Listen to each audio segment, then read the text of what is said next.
Bom, minha voz está um pouco fanha ainda, eu passei por um resfriado aí, ainda está finalizando, mas como faz um tempo que eu não faço nenhum vídeo, resolvi fazer esse.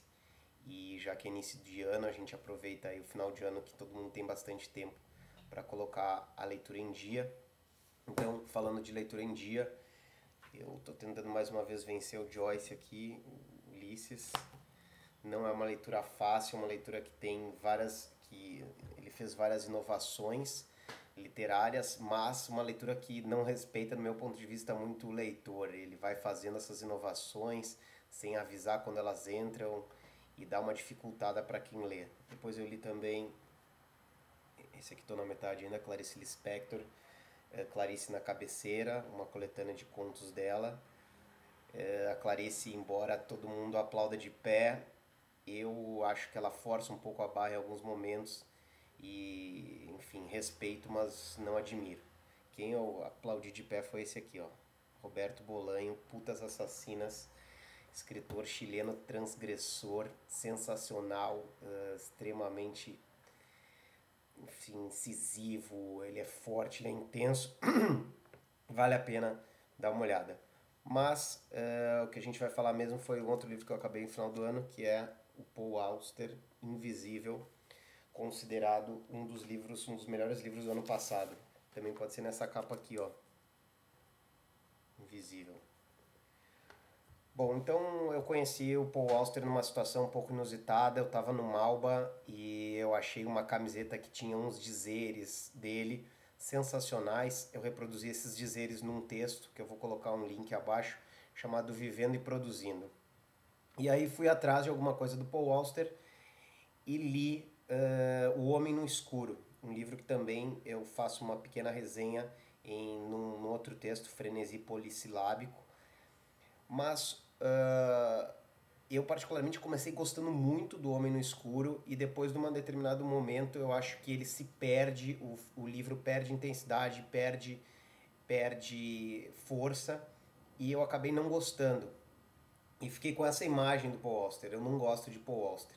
E aí eu volto a citar, eu acho que em todos os filmes, vídeos que eu fiz até agora sobre crítica literária, eu citei essa frase do Mircea Eliade, que é um intelectual romeno que quando perguntado se ele gostava de um autor ou de outro, ele dizia: eu não conheci toda a obra dele, eu não posso opinar. E ele só opinava nos que ele conhecia totalmente a obra. E no Paul Auster foi esse caso, eu fiquei com essa imagem de que eu não gostava de Paul Auster.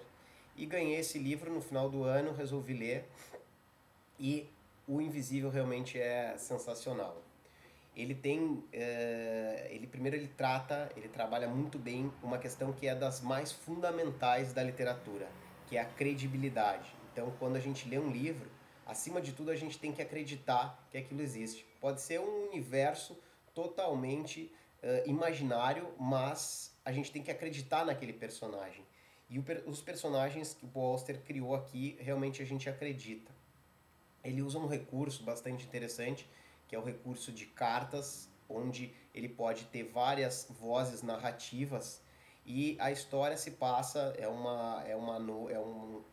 um verão em Nova York, em 67, e dos personagens envia uma carta para um amigo dele que é escritor para que ele pudesse publicar isso, para que ele pudesse publicar a história desse primeiro personagem. Quando esse escritor lê aquela carta, ele fica tão impressionado, e aí o Paul Auster entra com esses recursos de dar credibilidade ao texto, que ele fala assim: se eu não tivesse sido avisado que era uma história real, na certa teria me deixado levar por ela, pensando que aquelas 60 e poucas páginas eram o início de um romance. Afinal, os escritores às vezes introduzem personagens com seu próprio nome em obras ficção. Então, você tá lendo um romance onde o personagem dizendo que não é um romance, que é uma história real. Isso dá uma credibilidade muito forte pro texto. E é bastante interessante ver e você sente realmente a história como sendo real. Depois, há um outro recurso que o Paul Auster utiliza de forma magnífica, que são essas várias vozes narrativas. E esse personagem que está contando a sua história, num determinado momento ele recebe uma sugestão para que ele narre na segunda pessoa, que é uma das formas mais difíceis de narrar. Há pouquíssimos livros bem escritos narrados na segunda pessoa. E ele coloca essa narração, essa parte da narração em segunda pessoa, justamente num relacionamento incestuoso. Então é como se a consciência estivesse ali julgando o escritor. Você estava nessa situação, você agiu assim, e essa culpa é transmitida para nós. Então é muito interessante ver essa narração em segunda pessoa do personagem se colocando, sendo julgado. Bom, para finalizar, o livro acaba de uma forma muito bem, entrando uma outra voz narrativa de uma outra personagem que não estava até então no filme, no livro, mas ele consegue compor todas essas vozes de uma forma coerente, o que deixa o livro extremamente atrativo e que realmente vale a leitura. Não conheci a obra completa, mas esses 2 livros que eu li já me deram um pouco de uma noção da potência desse escritor americano. Não recomendo O Homem no Escuro, embora quem quiser possa ler, mas O Invisível, que de fato foi escolhido um dos melhores livros de 2010, vale muito a pena a leitura. Obrigado e até o próximo.